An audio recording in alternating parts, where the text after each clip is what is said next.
ధనమంత నీకు కావాలంటే అన్ననే చంపమంటుంది. ఆస్తి పెంచుకోవాలంటే అక్రమంగా వెళ్ళమంటుంది. ధనమంత నీకు కావాలంటే అన్ననే చంపమంటుంది.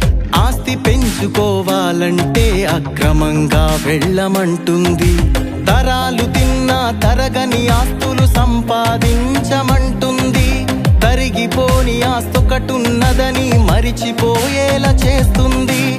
తరాలు తిన్నా తరగని ఆస్తులు సంపాదించమంటుంది. తరిగిపోని ఆస్తొకటున్నదని మరిచిపోయేలా చేస్తుంది. మాన ప్రాణాలు తీయమంటుంది. అనుబంధాలను తెంచమంటుంది. నీచ కార్యాలు చేయమంటుంది. వదిలెల్లాలని మరిపిస్తుంది. ధనమే ఒక మాయరా, దానిలో పడకు సోదరా. సిరియే ఒక మత్తురా, దానికై ప్రయాస పడకురా. ధనమే ఒక మాయరా, దానిలో పడకు సోదరా. సిరియే ఒక మత్తురా, దానికై ప్రయాస పడకురా. ధనము ధనము అంటూ దానికై అడుగులేసుకుంటూ, డబ్బు డబ్బు అంటూ దాని